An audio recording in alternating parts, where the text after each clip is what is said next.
Stock, you ready?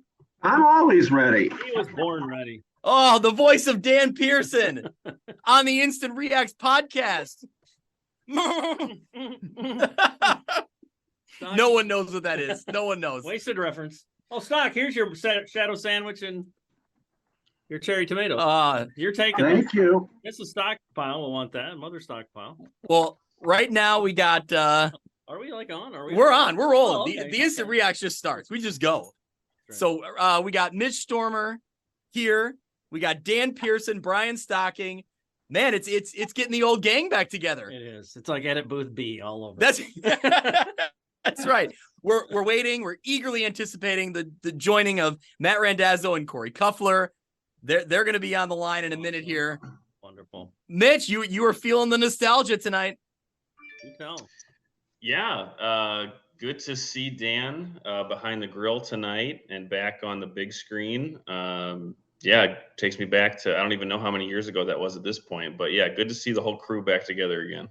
I don't think you were shaving then. The last time we were all together. So. Oh, no chance. I probably had more hair, but. Well, you were shaving your That's all since gone to the wind. For a taper for the state swim meet, you shaved your leg. But... Yeah, right. That's exactly right. Two sported at the same time.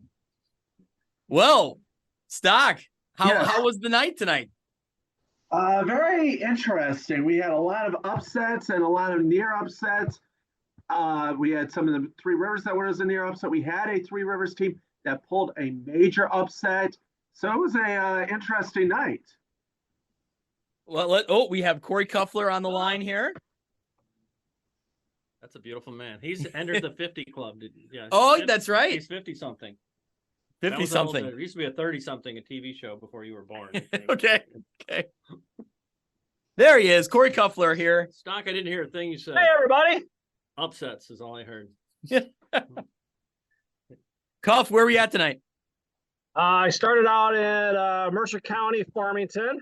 Got absolutely nothing in about a quarter and a half, and then went off to Rock Ridge and Sherrard, which was a really good football game. I got there at halftime. It was a really good football game. So a lot of fun. Yeah, that looked like a good one. That was an Olympic conference game, right? That's right. Yeah. Yep, an old Olympic conference rivalry. Jim Taylor. Actually, Ty Taylor was calling the game. So I saw some T-shirts this morning at Rock Ridge's FCA. There were some girls wearing the old Olympic is back. Oh man, yeah. Hey, nice we're getting closer to the Olympic next year. Mercer County joins the fray. Absolutely. So right. Jim Taylor's been calling for it for years. There's a petition. He's lobbying hard. So all we're waiting on is Matt Randazzo. While we're waiting, we're used to that around here. Yeah. So between all of us, we've worked together. We've worked on opposite sides of the fence. Oh, Matt Randazzo in on the call. He's joining while we're waiting for Dazzo. Tom, what are you enjoying right now? What is the deliciousness at this point? Was it a steak or chicken that you just ate? Still chicken. Okay. Yeah, still chicken. Just chicken, Pearson. Just chicken. No beans?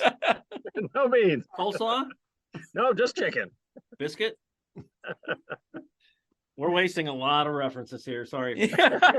Sorry, everybody. There's another reference. Sorry, everybody. So long, everybody. All right, we got everybody here in the room. I just want to say this is so cool. We got, like we said, we'll kind of reset everything here. We got Dan Pearson in, longtime sports anchor, sports reporter, Mr. Quad Cities. We won't say the name of the old show because we're in the studios of the Score and WQAD. But Pierce, you worked together. He worked for the Highlight Zone. We've worked. Oh, he said it. It was the Highlight Zone, Greg. Oh, he can say it. All right, we can say it. It used to be really. It used to be really good. Oh, jeez.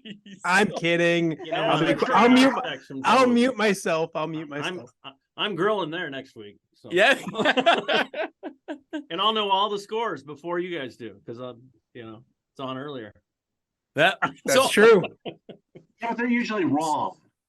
So here this is brutal. We've gone off the rails here. Man, I got 24 years in over there. So Stocking, be careful, buddy. And Stock, you put a lot of years in over there too. 21. There you go. So anyway, we've all been around. We've all been working Friday nights for years. Matt Randazzo used to cut in front of my shots when we worked against each other. Then we worked together. One time.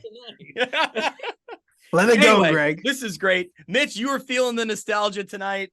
You know, it's great. It's great to have us all in the same room. The reason this podcast exists, the Instant Reax, is because this is what we used to do. We would sit in Channel 6's sports office or sit here and just, listen to Stocking go on and on forever with his theories and his predictions. And, why did we not record that? Oh, I could have been ahead of our time. Yeah.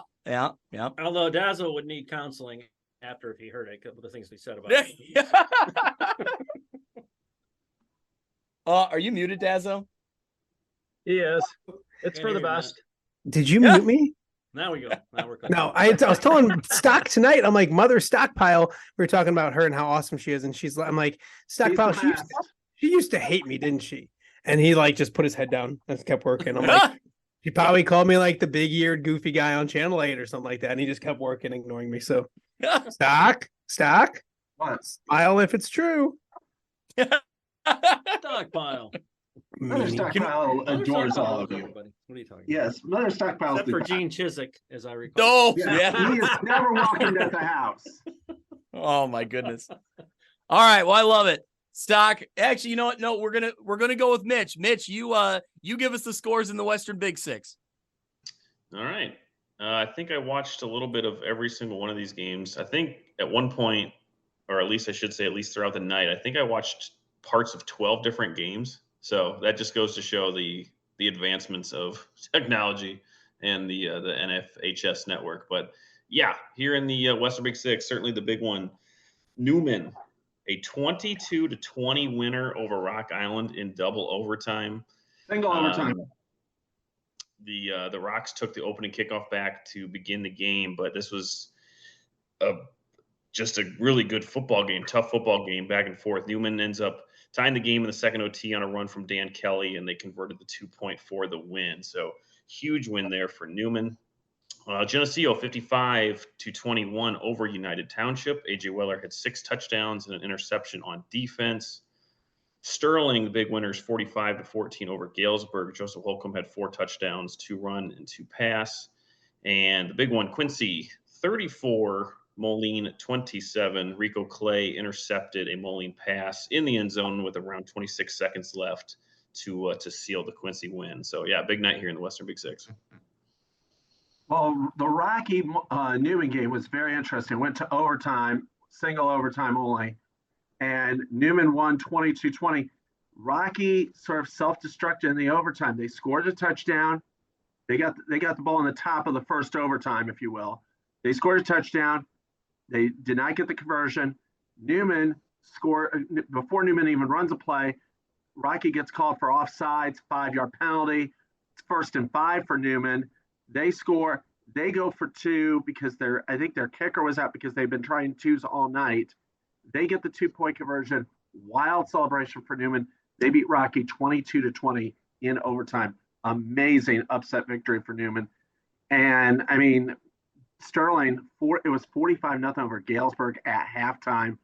And I think at one point at halftime, Sterling had over 300 yards of offense. Galesburg had 19. So the Golden Warriors were doing it on both sides of the ball. Pearson, what you'll realize about the Instant Reax podcast is that every time that there's a little bit of gap, Stocking steps right in and takes over. Just so like a normal conversation. Hey, can I say that I owe Mike LeMay an apology? Earlier in the spring, when they found out that Rock Island and Newman were going to play each other, I asked him, I go, why? What do you guys have to gain from this playing? He's like, well, we needed the game. They needed the game. I owe my guys 9 games. So that's why we're playing. And I kind of gave him a hard time about it.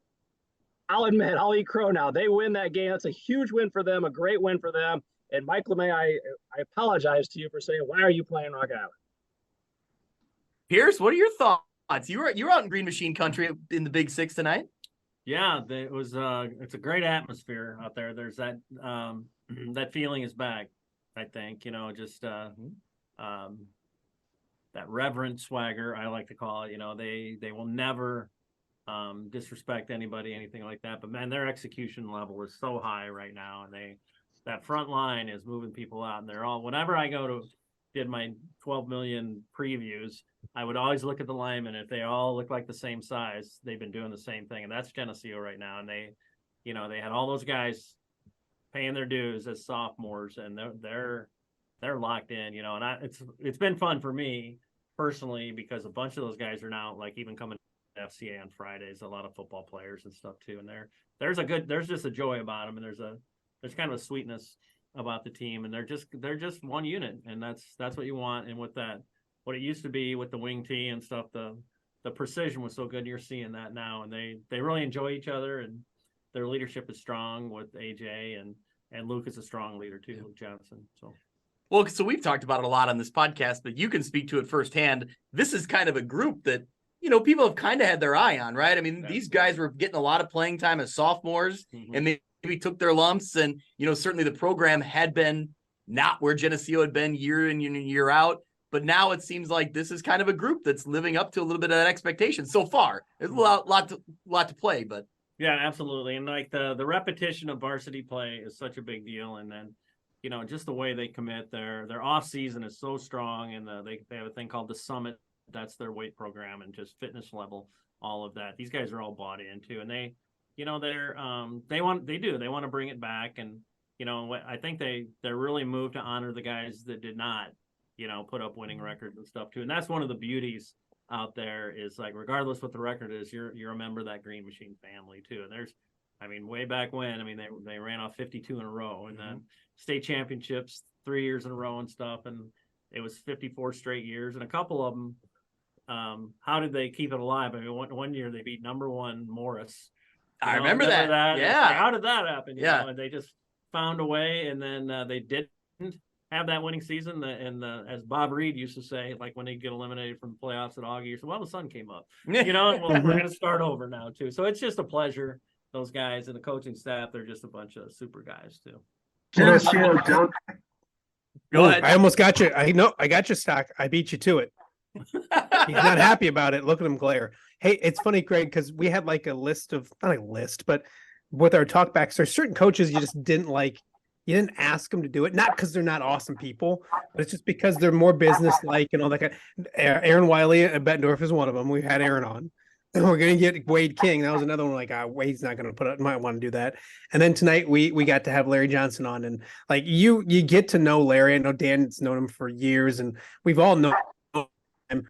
The pandemic, we did that stadium series, and we went out to Geneseo and Waiwezi, flew the drone. I think we probably sat there for an hour and a half just chatting, and Dan can attest to it. One of the best people you're going to meet. So that was cool for us today to kind of like have him on the show, have him, they've been through some stuff, like anytime you're the best of the best, and then all of a sudden the streak ends and the doubters come out and all that kind of stuff, and to see them kind of get through to the other side of it and have success again and know the kind of people they are, it's a lot of fun. So having Larry Johnson on was kind of fun tonight. That's something that hopefully we can continue to do as they continue to win some football games and maybe a playoff game and all that kind of stuff as well. All right, Stock, go ahead.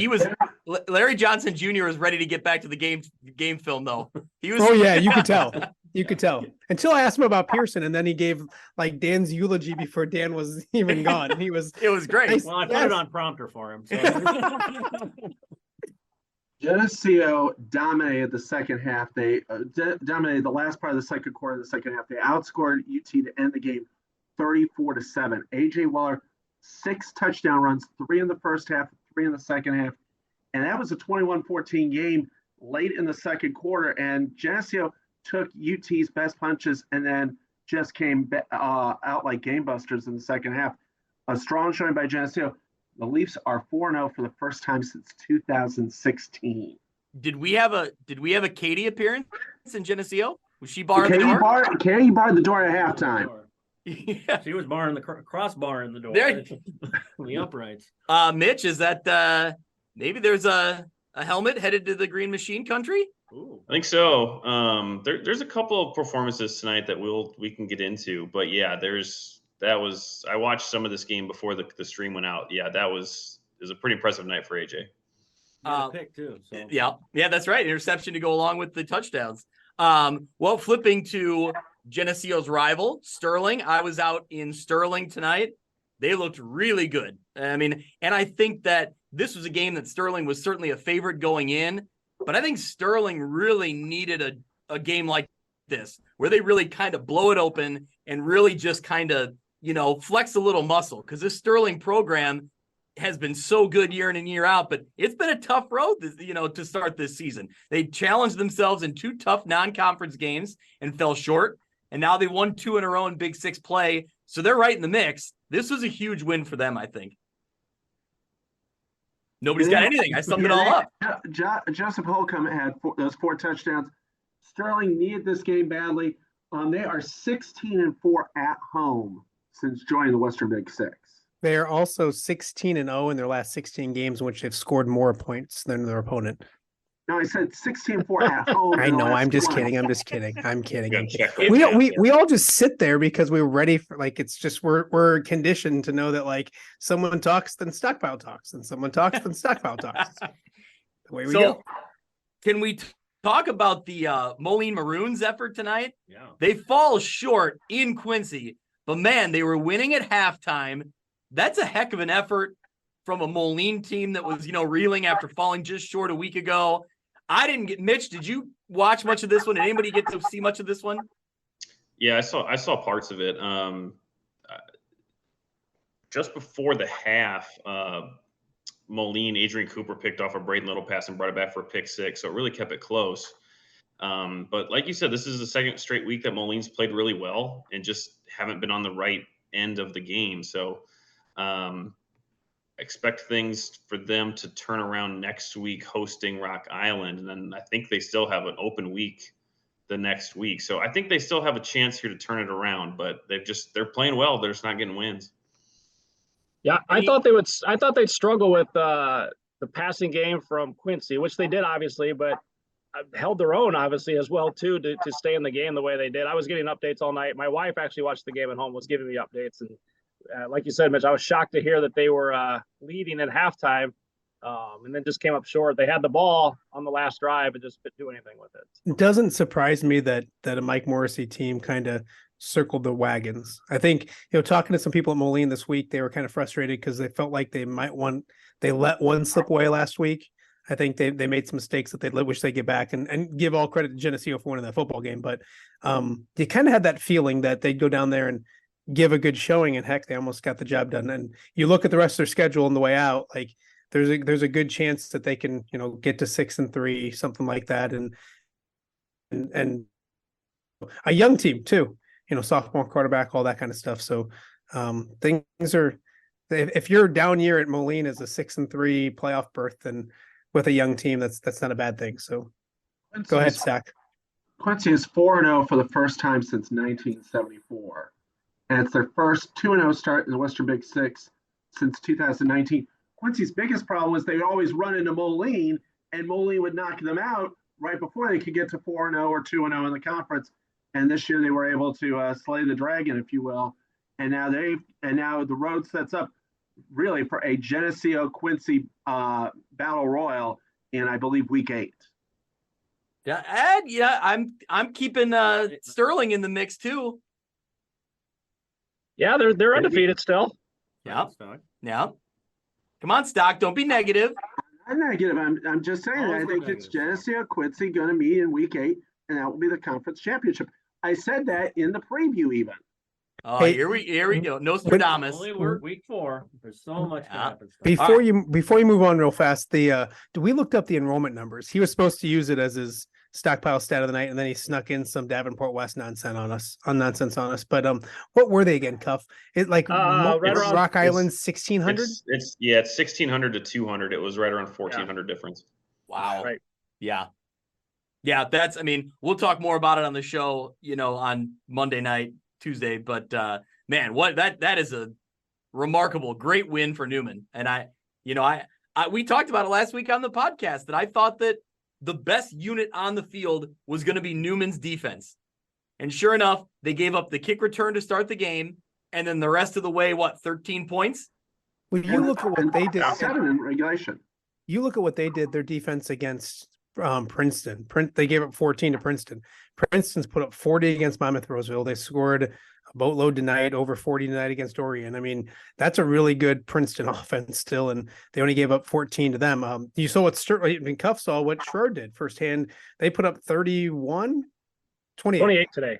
28 against Rock Ridge, and they held Sherrard to 6 points. So that you're right. And I remember listening to the podcast saying that's a great point, guys. So good point when it comes to Newman's defense. Thank you. I gotta be as nice to Greg as possible because he's still mad at me for something that happened 17 years ago. Yeah, there's like a statute of limitation. Like eventually I'll get over it, Well, will you? Will you? I mean, I can't guarantee that. No. Pearson probably remembers it. I was fired up. Did you guys see what I found in McKay's office? It's a Green Bay Packer helmet, but I'm going to pretend it's a Geneseo helmet. Huh? Okay. Geneseo's is big. All right, I'm going to mute myself again. I'm sorry. All right. It has nothing to do with either conference, but the Sterling going to Princeton next week gets a lot more fun. Oh yeah, can I call that game? Maybe I live closer. Huh? Oh man, gosh, which legend do we give it to? These guys, we can each cover a sideline. Why don't they play that on a Thursday night? Did you guys? Oh my god! Did you guys see the score had the Princeton Sterling game double shot? Yeah, because they both went. All right, Stock. It's your turn to do some scores. We go into the Three Rivers. All right. Morrison rallies from 13 down to beat Erie Prophetstown 32-13. Monrose beats Riverdale 55-22. In one of the games of the year, Rock Ridge outlasts Sherrard 31-28. Hall beats Mendota 27-7. Kewanee beats Bureau Valley 42-20. And Princeton continues their shutout ways on the road. They shut out Orion 42-0. We are. Can I give you? Oh, go ahead. Can I give you my favorite stat in the track tonight? Yes. Casey Etheridge had 136 yards on touchdown runs alone. Oh, wow. How many yards did he have total? I didn't see that yet, but he had 5 touchdowns, 49 yards, 17, 11, 43, and 16. We got some really good score standout people with Weller and him and so Etheridge has already won a helmet this year. So but he has not won the score standout yet. Okay, there you go. All right. Although all the Weller stuff was shot on a tripod tonight, just so you know. Okay. So it looks really delicious. All right. So I was editing highlights in Sterling while listening to WRMJ with Ty Taylor on the call and Glenn Cook. And I'm not sure of the other guy's name.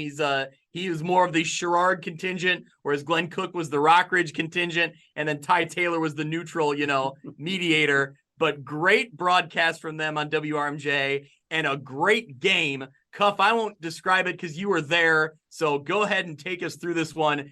This was wild, back and forth. Maybe game of the year candidate for us. Yeah, I got there at halftime, just before the third quarter kickoff, and Sherrard got the ball first. They were down 21-17 or 17-14. I'm sorry. They moved the ball right down the field. Holland Anderson can throw the ball. He's pretty good out there as a quarterback. Carter Brown made some great catches, had a touchdown to give them the lead. Rock Ridge tried to answer, and then Noah Fender came up with a big stop for Sherrard to hold them, and then there was an interception. Just kind of a back and forth game. Both teams played pretty good.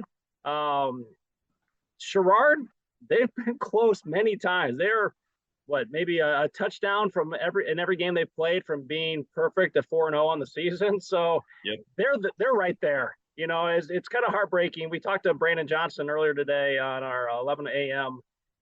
Broadcast, and he said, we're right there. The kids are confident. It's just they need to start seeing some results. And unfortunately, it didn't happen tonight. But man, they played one heck of a ball game with Rock Ridge scoring a touchdown late to win this one 31-28. A really, really good football game. I'm impressed with, Rock Ridge played a really good Sterling Newman team in week 1, and it wasn't a pretty game on either side. Both teams in week 1 were really trying to figure some things out. At the same time, both those teams played really well defensively, but now you can see this Rock Ridge team really coming into their own, particularly look at quarterback Cullen Schweigen. I mean, he seems like he's really bursting onto the scene. Cuff, were you there at the end? He had a huge play, right, to kind of grab the momentum back. Yeah, so it was right. Connor Deem had an interception. The very next play, their first play on offense, then he runs it 44 yards down the far sidelines, or I guess his sideline, Rock Ridge sideline, for a touchdown, which then gave them the lead, and Sherrard answered to take the lead back. But yeah, he's the real deal. He may be a freshman, but he doesn't play like it at times. I mean, of course, you're going to have growing pains with the freshman, but he's been playing pretty good football and making some big plays for them. So yeah, they're moving in the right direction for sure. Yeah. So when Rockridge got the ball back, they got it back with like 3:13 left, I think it was. And one of the first plays was Colin Schweigen. He kept it, and he went for 60, and it went down inside the 5, and then they gave it to Connor Deem for the game-winning score. So yeah, it's a freshman in crunch time. He's been pretty impressive. Yeah. What else stood out from the track tonight? Mitch, did you catch any of these games or? Yeah, the Morrison game started out pretty interesting, going down 13-0 quick. Erie scored on a 4th down from like the 30 or something, and then they got an interception after that. So they went up quick, but Morrison figured it out and settled in. Tristan Redcliffe for Hall had 3 touchdowns. Stock, you just put out that Brady Clark had 5 touchdowns on the night. Kiwani's undefeated still. Yeah.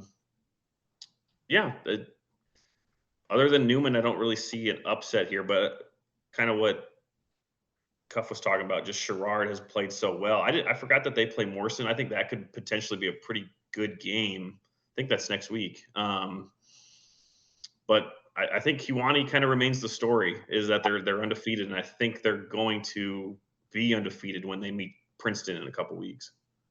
When does Kiwani and Newman play?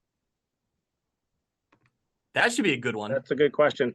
Before you answer that, Matt and I found out today that potentially there could be a strike in Kiwani. There's a board meeting on Monday, and there could be a decision on Monday if there is a strike in Kiwani, which then would put a halt on their season. So hopefully that does not happen. But yeah, as of right now, there's talks of potentially a strike in Kiwani. Oh man, hope they can figure that out, because that's Brian Stocking volunteered giving some of his salary to fix things, so I think everything. I just wish Illinois would do what Iowa does. In Iowa, teacher strikes are forbidden. You cannot strike in Iowa. You strike, you lose your license. What about substitute teachers? Can they strike? No. You strike, you lose your license. Period. Yeah, Pearson and I want to know if the students can strike against the substitute. So anyway, he's not even. Oh, he didn't like that one. He didn't like that one. It didn't happen. Getting back to Kiwani, it's their second 4-0 start in the last 3 years. Yeah. And I want to talk about Princeton, their defense. Unbelievable. This is the 6th straight road shutout they've had. And Princeton is 19-2 in their last 21 regular season road games. So you go to Princeton, you have to fear the stripes. You have to fear the stripes when they go on the road. God, Dick Vitale just showed up. He's getting real animated. I love it. Hey, is that their 3rd shutout in 4 games? Because they shut out Monmouth Roseville. Yes. They shut out. Did somebody already say that? Yeah, Newman. Yeah. Okay. Was I not listening? Did somebody else already say that? Okay. Well, then it is 3 shutouts. Kiwani has Princeton in 2 weeks. They have Sterling Newman in week 8. I am fascinated by this big side of that conference to see. Really, I mean, let's be honest. It's Princeton. It's been Princeton's conference, right, for several years. The one year when Kiwani snuck in there and upset them and had a fantastic year 2 years ago. But, for the last 5 or whatever years, it's been Princeton. Does one of these teams, Newman or Kiwani, have what it takes to knock off Princeton? I'm fascinated by that. Looking at what Newman's got left, I mean, all aware of what their offensive struggles have been, but they could realistically be sitting at 7-2 at the end of the year. And they'll be in Class 1A. Yeah. They'll be a 1A playoff team. Just going back to Sherrard real quick. The last time they had a 2-game win streak was 2018. Just heartbreak hotel for those kids. And you look at a team like Monmouth Roseville. Monmouth Roseville tonight beat my Riverdale Rams 55-22.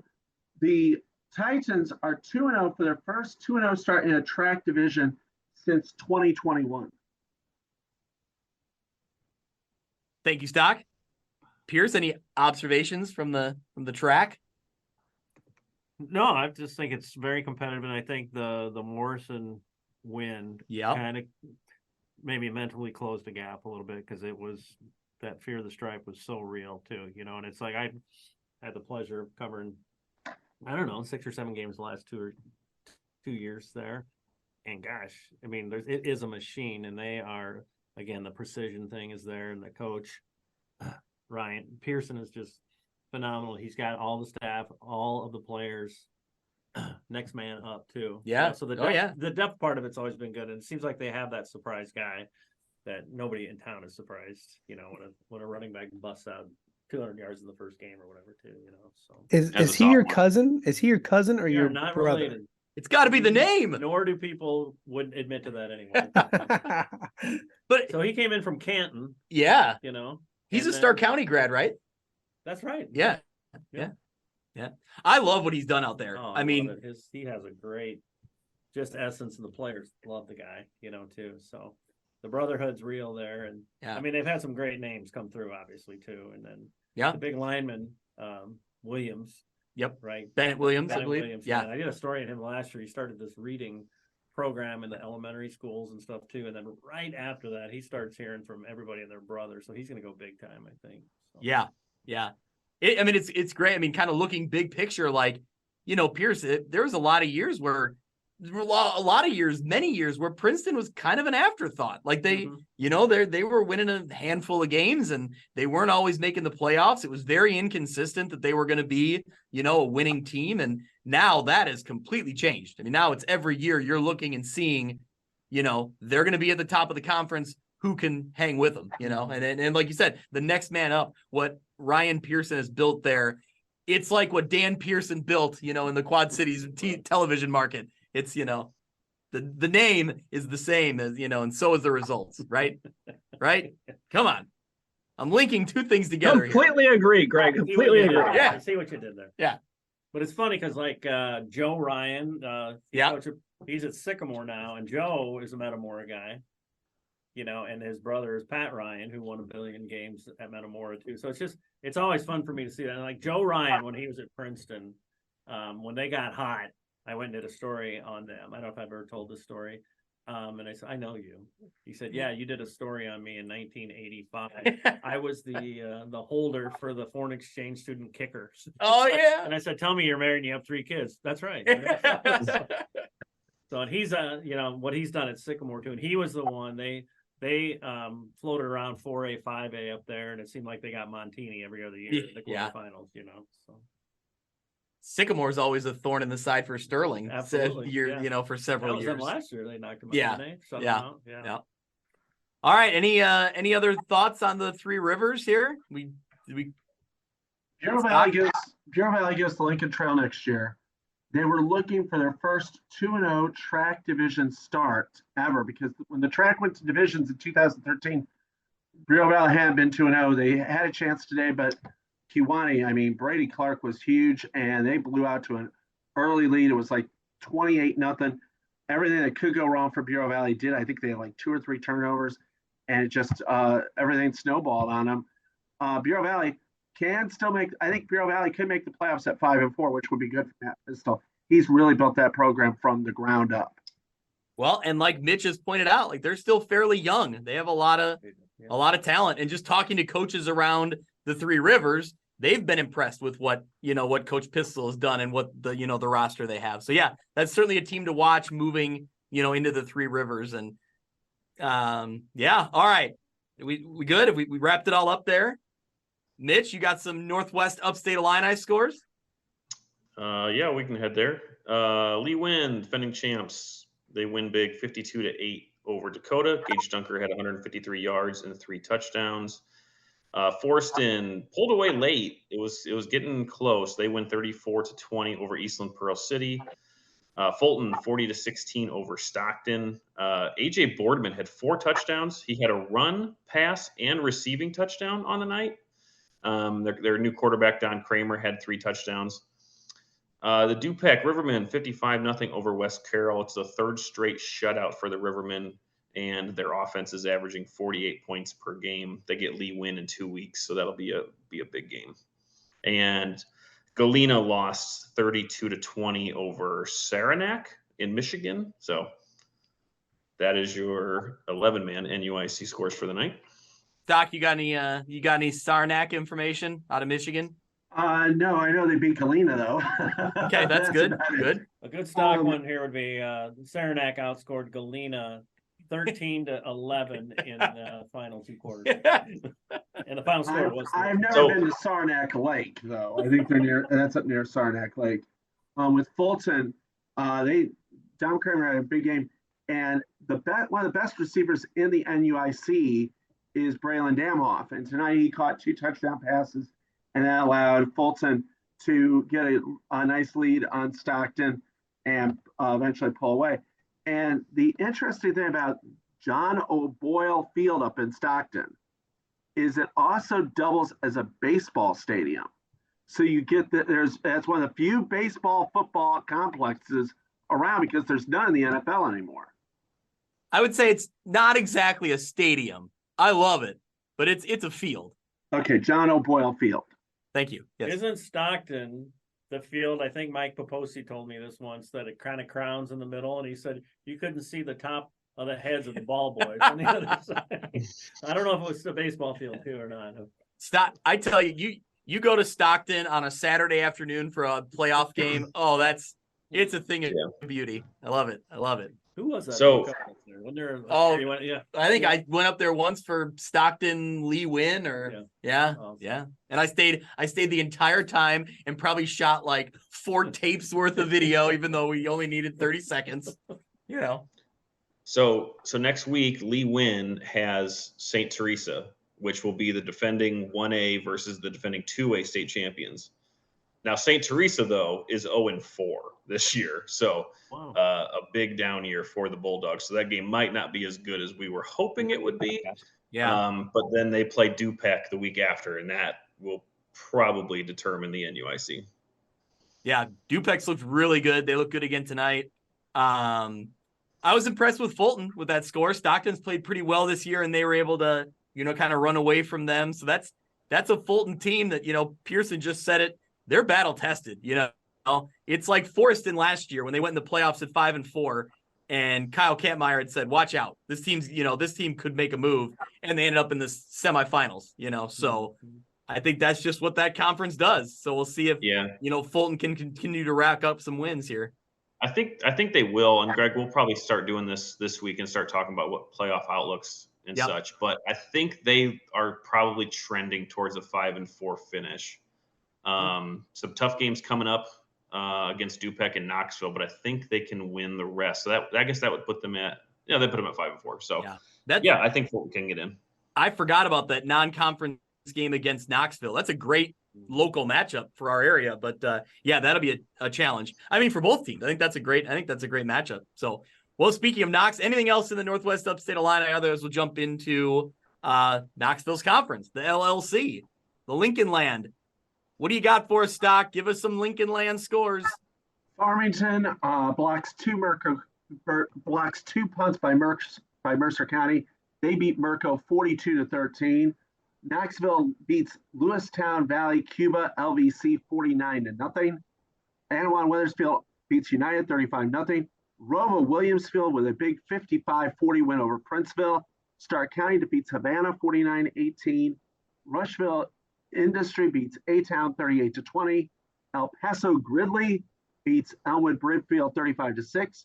Macomb and West Hancock play tomorrow. And I never saw a score for South Fulton at Illini West. Does Mitch Storm have that one? That is also tomorrow. Okay, so that's why I didn't have a score for it. So we're good. In the Rova Williamsfield game, Riley Danner had 4 touchdowns, 3 passing, 1 rushing. Nice. Yeah. And the road team That's a team, man. Dazzle's gonna give me crap for it. I love me some Rova Williamsfield. Greg has his man crushes that he he comes up with every year. And we can go through it. I mean, like Muscatine for a while was huge. Comanche, weren't you Comanche one year? It was no, yeah, a little bit. I mean, we did the story on the brothers in basketball. Yeah. In Comanche. There was a couple years Ridgewood basketball. That was a ton of fun. Yeah. And Milledgeville always, and Milledgeville's always there. It's just a sweet spot in your heart. So yep. Hey, I respect it. Yeah, no, I get it. It's not like, I mean, and it changes. Like Cuff and I are predictable. It's like, oh, Moline, oh, Alleman. Like, he's got a little mix in life. That's a good thing to have. I was taught from a smart man sitting right next to me that those small schools, man, they got the charm. You got to go to those small schools. There you go. How about Mercer County Farmington? Well, Big road win for the Farmers. Stock, you're pointing, you got your pen. What do you got? In the Rova Williamsfield Princeville game, this is the third time they've met. The road team has never lost in that series, but Mirco is beset by injuries. They had 2 punts blocked tonight. They had a kid get hurt in PE class. This is the second time they've had a student get hurt before the game at the school. And also Colby Cox, their starting quarterback, left the game with a hyperextended arm, according to WRMJ. No word on his status for next week. Stock, did you get that information because you were the substitute PE teacher today in Mercer County? No, I listened to WRMJ. And so give credit where I'm credit's gonna due. cut this snippet out and give it to WRMJ as a promotion. That's perfect. WRMJ knows what they're talking about. It's like Chip. He's cutting out stuff, putting on the bulletin. Oh my gosh. Greg, I was at this game, and I had to stay until the second quarter because both teams were both going 3 and out. So very good defense in the first quarter and a half. Eventually, Mercer County scored to make it 7-0. I left, listened to the game on the radio on my way to the Sherrard Rockridge game. By the time I got there, it was already 21-0 Farmington. They blocked 2 punts deep in Mercer County territory that then turned into touchdowns. And just at one point ran off 34 straight. I think they lost 41-7 or something like that. So 42-13. So they at one point they had 34 straight points. Farmington, I think, just kind of eventually found their rhythm.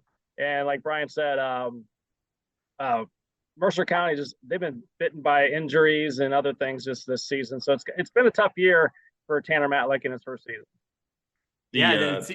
Go ahead, Mitch. It was the same player who blocked both of those punts, Carter Lambin. So 2 blocked punts in the half. Yeah. And they were back-to-back plays, I believe, right? Each time they punted. I think so. Yeah, I think so. Well, he's good because Dan Pearson knows him. I know that kid. There you go. Hey, real quick, we certainly heard all the stories out of Macomb this week, which there's a great write-up from Matt Shuckman of Muddy River Sports Online that we can share. But also credit to West Hancock because they moved that game to Saturday to allow some time for grieving and such. So good on them for making that happen. Yeah, really incredibly tough situation in Macomb. I believe it was it a freshman or younger football player passed away, car accident over, I believe, last weekend. So certainly our thoughts and our prayers go to the Macomb community because they're going through a lot. So, best of luck to them tomorrow and, just continue to, pray for them because that's tough. That's an impossible situation right in the middle of football season when, all the things we've talked about how great this time of year is and to have something like this happen. So anything else in the Lincoln land? Anawan Wethersfield got a big win tonight, I believe. What was the final on that one? 35-0. 35-0. So that's a nice win for them. They were kind of due for a big win like that. So and they were in Anawan tonight, right? I love a game in Anawan. And look out for Stark County. Stark County is 4-0 for the first time since 2015 with their win over Havana. And Knoxville also 4-0 for the third straight season. Yes. Who's Stark got next? Stark County. Well, I can find out for you. We'll sure Check the note cards. They have Stark West Hancock County next. is hosting West Hancock. Knoxville hosts Mirco next week. Okay. Interesting. That Week 6, you've got Stark County hosting Roval Williamsfield. Boom. Mitch, we've talked about West Hancock, though. I mean, interested to see what they do tomorrow, but that's a team that's putting up a ton of offense. Like, they don't have the record to show for it, but that's not a team you can sleep on necessarily. Yeah, I don't remember that quarterback's name, but he's Gavin Grothfus. Yeah, he's probably over 1,000 yards already. Yeah, so that's an interesting matchup for record-wise, it doesn't look that competitive, but I don't know. That's an interesting matchup. And again, but congratulations to Stark County. It's great to see a program like that kind of, jumping off to a great start. So, all right, are we wrapping up with 8-man here? Yeah, we've got Milledgeville over Orangeville. Nope. Stock. It's Mitch's turn. You should know these things as a substitute teacher. We take turns. Raise your hand when it's time to talk, Stocking. Put that pen up. All right, Mitch, go ahead. The floor is yours. All right. Amboy, they got the forfeit win over Quest. Quest had a flu outbreak, I think, so they forfeited the game. I think that was yesterday or earlier today. So Amboy gets the quote-unquote win there. Milledgeville rolls over Orangeville 50-24. The Polo Ridgewood game was crazy. I'm pretty sure Polo came all the way back. They won 48-44, and then River Ridge beat Blue Ridge 21-20. Yeah, that's a nice. I believe Pawnee beat West Central. I don't know the score, but I know they won. Pawnee beat West Central 56-12. Thank you. Nice win for Polo. They bounced back after the loss to Milledgeville, and this was a matchup of two, I believe, top 5 teams, maybe even top 4, as Ridgewood was number 4 in 8-man and Polo was like number 2 or 3. And last year, Polo had won the game in the quarterfinals in a really close game. So again, these two programs have been, forming a little rivalry here. And again, it's Polo getting the road win 48-44. Nice win for them, but this Ridgewood team is going to be very good. And there's nothing like a Saturday in the Cambridge Bowl. Am I right, Dan Pearson? Homecoming Saturday. How many of those have you covered? All of them. Perfect. Oh, man. Amboy has motorcycles, I love it. Coming. Yep. I think Nick Bull used to call that the 21-gun salute, right? Something like that. Something like that. Oh, man. Yeah, so that's a team. I heard Ty Taylor reference that Jim Taylor took in that game tonight. I don't think he did the radio. I think he just was a spectator. I think he just went to the bowl to watch Coach Elder and the Spartans. So they come up a little short, but great win for Polo. Milledgeville looked really good again tonight. This is a team I'm really watching out for. They have the experience and the weapon in Connor Nye. His brother, Spencer Nye, looks the part as well, got an interception. And Micah Tom Smith is a great back to hand off to. They've been kind of building over the years, and they've been in the mix. This might be the year that they are the team. They could be playing in Monmouth for a state championship. If Milledgeville's playing for a state title, Pearson, you and I are driving together. We're getting Burger King in Monmouth, and we're going to the game. That's a 4-camera shoot, I think. That's Hey, right. Am I the only person when I hear the name Nye that I think of Bill Nye, the science guy? Yeah, I thought of that. Yeah. Nice. Yeah. The absolutely. science guy, Bill.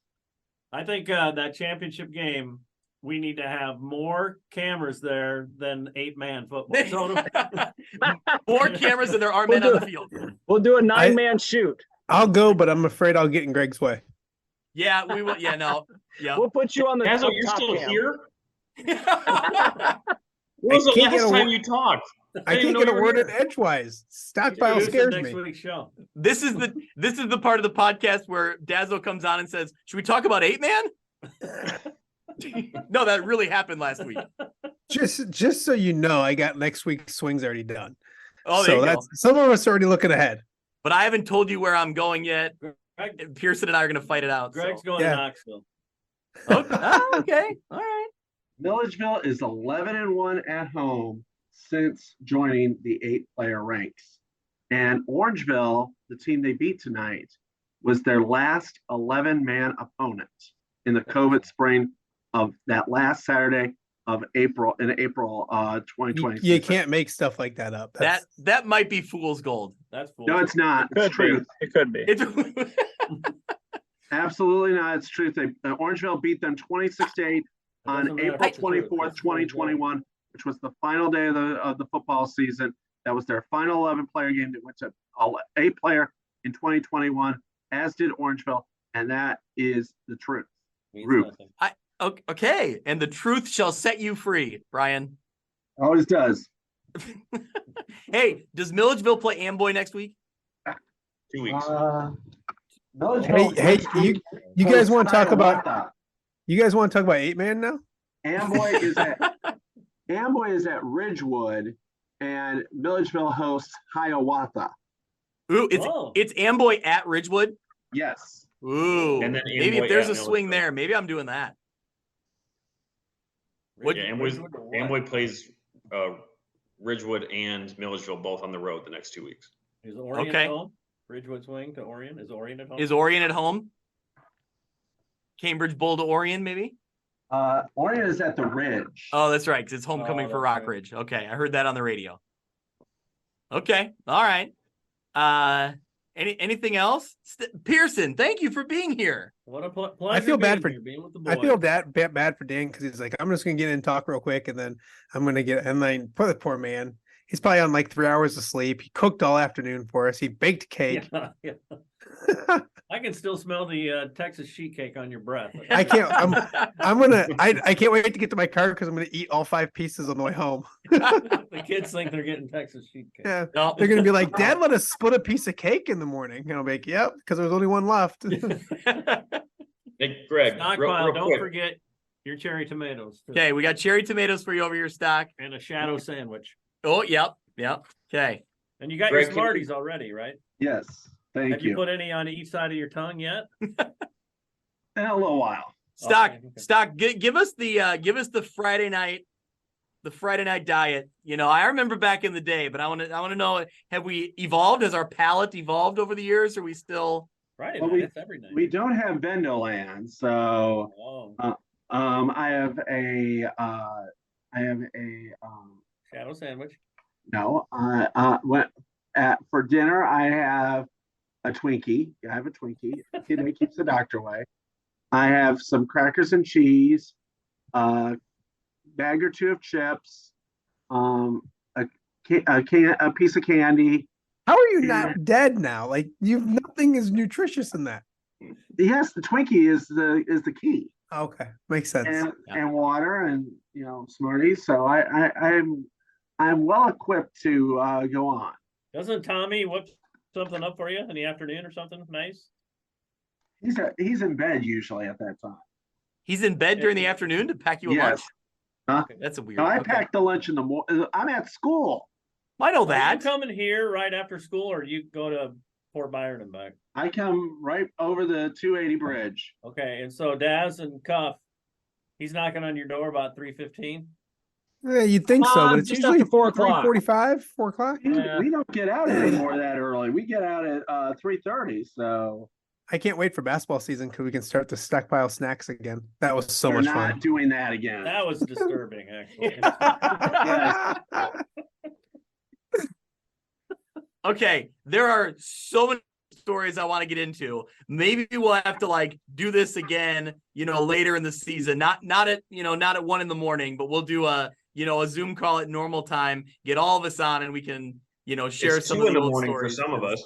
Yeah. Well, Mitch yeah. is What now time like- you rocking there, Mitch? You're almost at 2 a.m. Yeah, it's quarter to 2. Awesome. Who are some of the old guard though, Mitch, that need to come in from the olden times, old interns and stuff too? Like, is there anybody? Yeah, who is in your intern who's in class, your Mitch? class? Yeah, Right. Dustin Renwick. Austin Renwick, yeah. a zone Hall of Famer Oh, in his own right. First ballot. Who else was there? How about stock remembers? Randy sorority Rockwell was there. Oh, yeah. Who was that? What was her maiden name? She married she of the married Photons. Phil Rockwell. Yeah, Phil. Yeah, Phil Rockwell. There you Oh, go. of course. Yeah. Yeah. Randy. Yeah. Yep. Were you Randy. there for Chelsea? Chelsea Maynard. Yeah. Yep. Yep. Yep. How about Sweet Danish? He was after Sweet Danish. He was. Yeah. Okay. We maybe. need Nick Bull on this podcast. Is who we need. We do. Oh, that would. Absolutely. Yeah. That's a win. Yeah. That's a win. Yeah. Were you Mitch Ambrose grad? Brittany Ward was an intern. Was she around your age? I Brittany was don't a recognize PV, that right? name. Yeah. She was good. Yeah. Really good. She did it. She did a Tom Cornellis impression in a. I trained her for like the hour drive. Here's what you got to do, and she did it. She nailed it on air on first take. So. I have a basketball quick quip. It was when Anna won. We're from Anawan. Oh, okay. It was that year. Yeah. And Chelsea went out with one of her photographers who wasn't too into the highlight zone.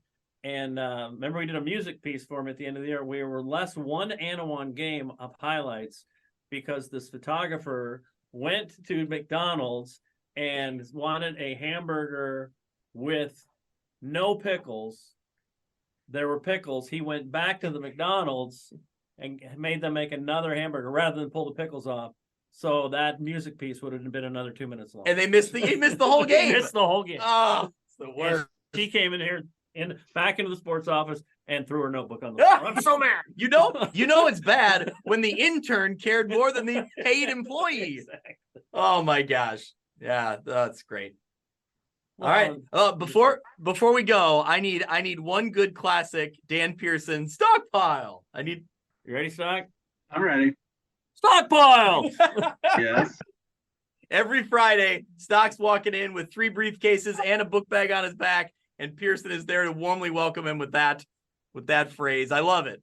2 wallets. Yep. Are you up to 3 yet? Double wallets. Because Walt It's Garrison what? has 2 wallets, right? Yeah, one in each boot. I don't wear a boot. I don't wear Oh, we boots. got So I have them in my pockets. You really do have 2 wallets? One in each. Front pockets too, right? What's You in have them? a What's thing in on them? the phone? None of your beeswax is what's in them. Old receipts. He's got a bunch of old receipts. That's all it is, probably. Or when you have 2 high-paying jobs like you do. Yeah, right. He's making 6 figures here, Pearson. I win. Yeah, That 6 includes the figures Simpsons. when you add 3 zeros to the end. All right. We one of my old news directors. You get paid in other ways, Dan. Yeah. Free T-shirts. Yeah. Oh man. Oh man, Stock, is it bedtime? Not for Bond, maybe for Bonzo, but not for Oh, me. wasted reference. Doug. that I don't know that one. Are you on the road tomorrow anywhere, Stock? I'm going to be chaperoning the West homecoming dance. Oh man. So that's why he had stockpile gold so he can brag tomorrow night. Yep. No, I don't brag. Oh, makes sense. I don't brag. I just tell the truth. If you like had a live webcam of like you I'd watch that all night tomorrow night. No, we're not. You gonna do that. chaperoning at the West homecoming. We're not doing All right. that. Stocking, when they dance too close, do you like literally walk in between them? There has to be enough room for one briefcase to fit in. I follow what the district rules are. So Okay. Well, Do you have to wear a suit? I do wear a suit. I thought so. do you have a cummerbund? No, I I just wear a say suit. you want to get dressed up. Do you like I wear wear a a tux? suit, not a to the pub? tux. I don't own a tux. I don't have that type of money for a Can tux. you dance with one of the other staff members, or do you do that? No, we don't usually dance. Okay. Usually. Not after So last you're time. saying there's a chance. No, Is there any Occasionally. particular staff member you kind of got your eye on, Stock? no. We can't name names. Okay. We can make a few suggestions. No, thank you. All right. Well, you gonna get that boutonniere pinned on nice and neat? Or... I only wear a boutonniere at prom. Oh, okay. That's good info. Do you like I walk chaperone down to prom. I you walk down to chaperone, the shore of the Mississippi River and pick one? I chaperone prom, and then I work the after prom. Of course. Why are you at West homecoming and not just because you're teaching there right now? No, it's because Iowa State's off is on the road this weekend. Next weekend they're at home. But you would do North otherwise? If North was this weekend, yes, but they're not Over West. Can you? I mean, can No. you? I'm saying. Well, I usually know who to contact, but North's homecoming is next week. West is this week. Iowa State is at Ohio this week, so I can go do that. And next week I'll be in Ames watching Iowa State and wondering if they can figure out how to score against Oklahoma State. And So when you're at Mike homecoming Gundy dances, because he's no longer 40. He's a man. He's 50. so when you are at these homecoming dances, are you handing out business cards so you'll be invited via Facebook to every graduation party or? No. Okay, just checking. Okay, so here's what we're gonna do. Mitch, you can drive into or fly into the Quad Cities if you can tomorrow night, and we'll do an instant Reax from the Davenport West homecoming. No, it's a live show. No, All right, that's live not show from the homecoming. Let's go. We'll be there. Where's homecoming at? Is it at? Davenport. At the school? Do they do it at the school though? I mean, the gym. Stocky, we can find out. Don't worry. Like Yeah, I we said, have- it's in Davenport. Okay. We'll follow. All right, we'll figure it out. We'll follow the car that says staff guy on it, stats guy on it. Good. Oh, Stock. Tomorrow, you ready? We are looking live at the Davenport West homecoming. It's gonna be great. You're trying to get me fired, aren't you? All right, Stock. You're a good egg, Stock. You ready? You ready to wrap this thing up? Yeah, I think though that it's going to be very interesting next week. Week 5, that is the first week that teams can qualify for the playoff. Again, can be eligible for the playoffs. But also, it's also the first week that teams can be knocked out of playoff contention. Didn't even think of that. You think we'll get anybody through? Like Chicagoland, we always see a 5-4, even a 4-5 every once in a while have a shot by winning their conference. We'll have some 5 and I think last year almost every 5 and 4 team made it. Yeah. So I think a lot of 5. So I think if you're 5 and 4, you'll get in. There's talk that there could be some 4 and 5 teams. I know Steve Soucy's projections have several teams 4 and 5.